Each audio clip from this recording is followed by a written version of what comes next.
Hi అండి. Hi అండి. మీ పేరు? స్నేహలత రెడ్డి. స్నేహలత రెడ్డి గారు, ఇప్పుడు మనకి ఏపీలో అయితే ఎలక్షన్స్ రిజల్ట్ రాబోతున్నాయి.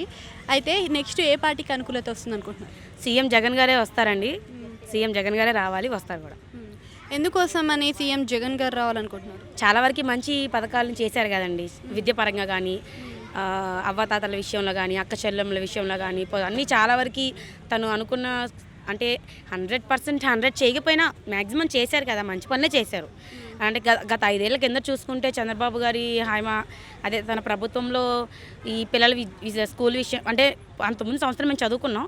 ఈ సంవత్సరం చదువుకున్నా ఆ సంవత్సరం చదువుకి ఈ సంవత్సరం చదువుకి చాలా తేడా. నాడు నేడు కింద స్కూల్స్ బాగా డెవలప్ అయ్యాయి.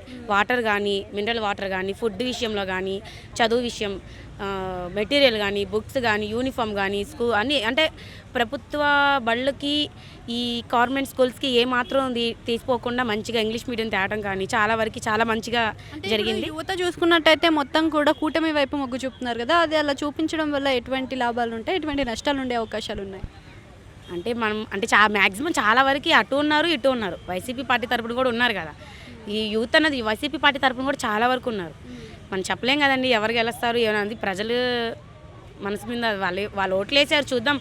అయిపోయింది కదా, ఇంకో 2 డేస్ అని 3 డేస్లో గారి పరిపాలనలో అందరికీ అన్ని పథకాలు అందలేవు, సక్రమైన పరిపాలన జరగలేదు అంటున్నారు కదా.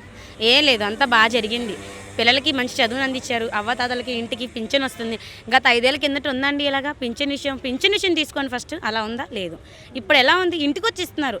ఏమాత్రం మీకు న్యాయం అనిపించినా వాళ్ళకే అనిపించాలి, న్యాయం వాళ్ళకే తెలియాలి. ఫస్ట్ చంద్రబాబు గారు ఏమన్నారు, వాలంటీర్లని తప్పుపట్టారా, పింఛన్ గురించి అన్నిటి గురించి తప్పుపట్టారా? ఇప్పుడు తనే జగన్ పెట్టిన పథకాలని నేను పెడుతున్నాను అంటే వాలంటీర్లు ఎక్కడికి వెళ్ళారు, వాలంటీర్లు అక్కడే ఉంటారు, వాలంటీర్లు జాబులు ఇస్తాం, ఇంటికే పింఛన్ వస్తుంది. 15 సంవత్సరాలు నేను ప్రతి ఒక్కరికి 1500 ఇస్తానంటున్నారు. 15 సంవత్సరాలు నేను ప్రతి ఒక్కరికి 1500. అదేంటండి అంటే అవి చెయ్యొచ్చు. ఈ ఫ్రీ బస్సు అవన్నీ అంటున్నారు కదా, 3 సిలిండర్స్ అని, అవన్నీ జరగవచ్చు అనుకుంటే ఈ జగన్ గారు కూడా పెడతారు కదా. అవి జరగవు కాబట్టే కదా జగన్ చెప్పలేదు.